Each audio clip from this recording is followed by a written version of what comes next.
All right. So your man took the oath of office and he promised to be the president for all people, but it seems like he's not doing that. I don't know. Maybe you can inform me differently, but I appreciate the fact that these people right here are speaking truth to power. And yeah, we're just gonna take a look at this. If you have any questions, please let me know. And if you have a statement to make, I'd love to have politically, if you'd like to make a statement. Brad, go ahead. Mr. President? Okay, I'll do it. Mr. President, thank you Sure, for coming thank you, Brett. to the 32nd Congressional District and Thank you. making feel most people don't have adequate insurance because they couldn't get it. So one company dropped 1,600 policies just in the last 6 months. We've got 16 times as much property damage here as from Hawaii, and I'm hoping that we get at least 16 times the federal appropriation for the CDBG program that helps people rebuild. And I know you've talked about policies of California that you're not a fan of, but I've been in Congress for 28 years. I really disagree with Louisiana on their abortion policy. I disagree with them on their campaign finance policy. I disagree with North Dakota on their gun policy. And I would never turn to somebody from Louisiana and say, you keep living on your cousin's couch because we're not going to help you rebuild until Louisiana agrees with me on a woman's right to choose. So I'm hoping that we can get these funds and that we don't punish individuals for the policies of their state. You can disagree with them, and I think you've got some ideas. I look forward to us listening. Also, Mr. on President. tariffs, I often agree with you on tariffs, but how about no tariffs on building materials for the next 3 years? No, we'll take a look at that, actually. Mr. President? Yo, whenever Donald Trump says we'll take a look at that, it's basically saying I don't have an answer and I don't really care what you're talking about and we're gonna move on. It just feels so dismissive. And I have people that I was checking on in LA. And it don't feel good to know that the president of the United States of America is basically saying that we'll take a look at yeah. It just don't feel good, y'all. It just don't feel good. They kept going though. Good luck. Mayor, please. Yes. First of all, let me just take the opportunity to officially welcome you to Los Angeles. Really appreciate you coming, and especially you come just a few days after your inauguration. So Thank you. I want you to know that your presence here is very much appreciated. Let me also say that I know you had an opportunity to see the devastation. You've seen the extreme loss, the grief that people are going through here. And we are 100% committed to getting this neighborhood rebuilt again. You mentioned a couple of things in terms of us expediting. So I signed executive directives right away so that we could cut the red tape, we could get people back building as fast as possible, and we're going to continue doing that. Mayor, the one thing is they Yes. are saying they will not be allowed to start for 18 months. No, that will not be the case. Okay, I just hope That you're will right. not, you can hold me to it. Because 4 groups said that. and No. That would be, they should No, be able to that- do it. They should be able to start tonight. That will not be the case. You know, first we have to take care to make sure that there's not getting rid of the hazardous waste, cleaning things up so that people can start right away. And just like you said, if somebody their house was destroyed and they're going to rebuild essentially the same, maybe a little bit longer, a little bit higher, they really shouldn't have to go through much of a process. So I want you to know that we are expediting that. We absolutely need your help. We need the federal help. You're a You've got builder. it, I told you. All right. So he's saying that they have the help. You got my support. You have the help. While also giving pushback.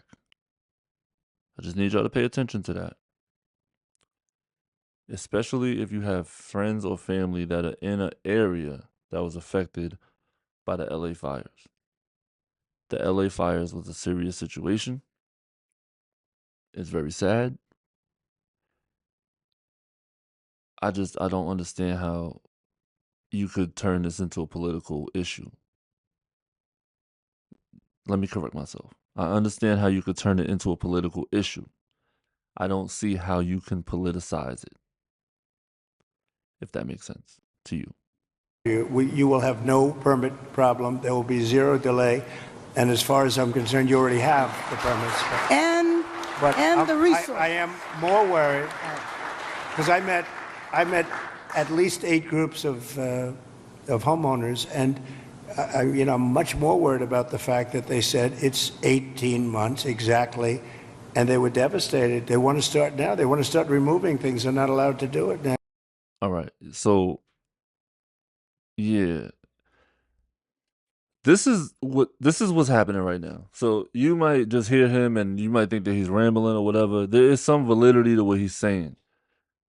But there also is a lot of bull to what he's saying. What he's basically implying is that there's restrictions and red tape that needs to disappear, that happens with all situations. It's like you need certain contractors to do this and you need certain contractors to do that. And when since I'm back in office, I'm going to get rid of these restrictions. I'm going to make it so that the individual could take care of things for themselves. The problem is the individuals lost everything. The individuals can't just go. Like if my house burns down right now, God forbid, right? And if my block burns down, if my neighborhood burns down, I don't have the resources. Even if I pulled resources from my family members that nothing happened to, I wouldn't be able to just clean the yard and start over, start building. That's not how this works. That's not how it works for like a normal person. Donald Trump, he's about to say, once again, I don't do blind reactions. I always watch what I want to present and then come with facts so that I'm not out here looking crazy, sounding crazy, right?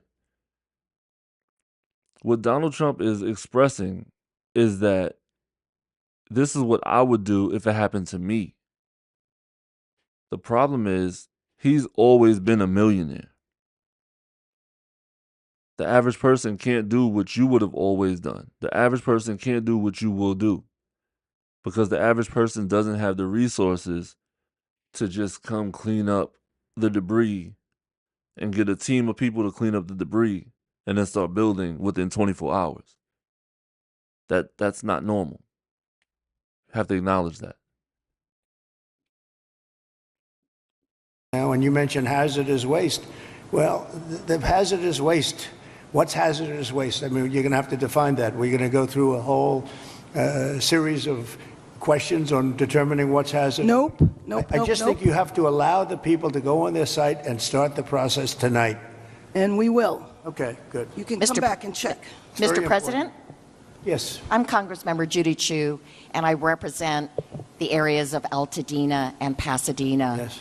That's the Eaton fire, and there is a world of hurt there. I know that you've gone to the Palisades and you've seen the devastation, right, but it's apocalyptic in Altadena, and thank goodness I have a partner with Supervisor Catherine Barger in working to help people get back to normal and to rebuild. But right now they have nothing. And there have been 9,500 structures burned. Most of the deaths have occurred in our area at the Eaton fire.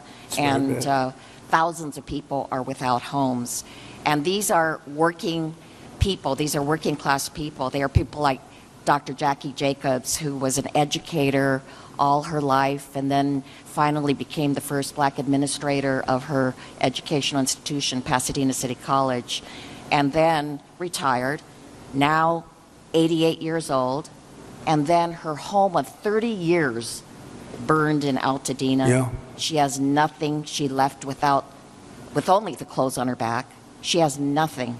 And so they need this help. And I just want to make sure that you remember the people in Altadena and Pasadena, and that you can come there and see how terrible the devastation has been there so that they can get the help that they need. Just remember one thing, and I like the way you express yourself beautifully, actually, but I've only been here 3 days, and I'll do a great job. But we had another president, and this took place during the life of another president, not me. But I'm going to be the president that's going to help you fix it, because he would not have been able to help you fix it. Okay? All right, I'm gonna stop it because, like, I don't even know. I don't know why that needed to be said in that moment. I don't know why he just, like, glossed over the fact that she just spoke about a person that lost their entire life and all her belongings. I don't know why he would. We're only 10 minutes into this video, and the first dude that spoke, he explained, like, yo, let's not politicize this. Why are you bringing up Biden? Biden is done. Respectfully, the Biden administration is over. Now it's your turn to be president. I need you to be presidential. Whether I like you or not, whether people like you or not, we expect you as the president of the United States of America, the commander in chief, to take care of the things that need to be taken care of without, like, oh God, yo. It's just So disgusting. we'll take care of it.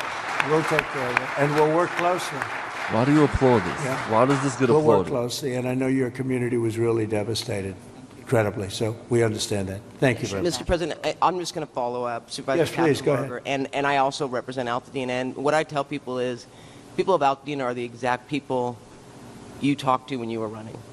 You've got individuals from every walk of life, and it is actually at one time was the only place African Americans could purchase homes. It was redlined.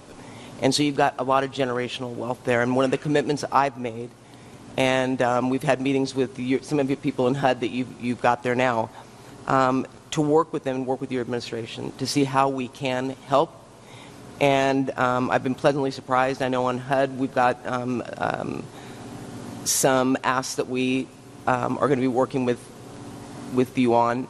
But more importantly, I just really want to emphasize what Congresswoman Chu said, and that is that these are individuals who are feeling forgotten. And what I tell them is, and when we invited you out here, when I went to the AME church, this president was talking to you when he was running. You understand the difficulty in making ends meet. You understand the high cost of living. And now their biggest fear is that that's going to impact their ability to rebuild. And I have made them this commitment, because this is my last term, that for the next 4 years, you talk about 18 months, I've told our county staff that if you're going to get in the way, then get another job. I don't know how to feel about what she's saying. Because we are an all hands on deck. And quite frankly, if the bureaucracy can't get out of the way, we'll just roll over it. And we've said that, and we've made it clear. The governor's waived CEQA, which I feel should be completely reformed, if not eliminated. And if it's being eliminated for this, How are they doing with CEQA? how are they doing? How with is it? What's been the attitude of the people running that whole situation? it adds sometimes years on to an application. Can't do it. Can't. No, and the governor's And waived- Coastal Commission also. He waived that We're as going to have to override the Coastal Commission, because Right. I've dealt with the Coastal Commission for a long time, and they are considered the most difficult in the entire country. And we cannot have them play their games and wait 10 years to give somebody a permit. In fact, I'm going to override the Coastal Commission. I'm not going to let them get away with their antics. Well, Okay? Now, look, I respect that. I respect that. I appreciate that. I don't have anything bad to say about that. The one concern I have about any of this is that when she explained that there was redlining in African Americans and generational wealth that was developed there, he sort of like sat back and like I don't know. There's a certain body language and it's just social cues that you pick up with people. And the way I don't know, it just felt like he felt attacked in that moment. But he came around to listening, and I do appreciate the fact that he understands that there are people that are standing in the way of progression, and he's gonna try to make sure that things happen there. Now, this is a state issue, but federal aid could be used. We just have to wait and see. And there's more, but I would recommend that you go check the full roundtable video, where the title is Full Roundtable. Trump speaks to Los Angeles officials and police about the wildfires during CA trip. So check out that video. I'm Board of Education. Like, share, subscribe, do all of that YouTube stuff. Leave a comment. If you disagree with me, I'm down for that. Like, if you disagree with me, I'm down for that. Cause I'm here to learn. And keep it respectful, because there's been some disrespect in my comments that I haven't addressed the way I would like to address, but I've treated the disrespect with respect. And I don't know how long I could do that. So let's just have some yeah, let's just yeah, we're just gonna end it here. We're just gonna end it there. We'll see what happens. We'll just see what happens.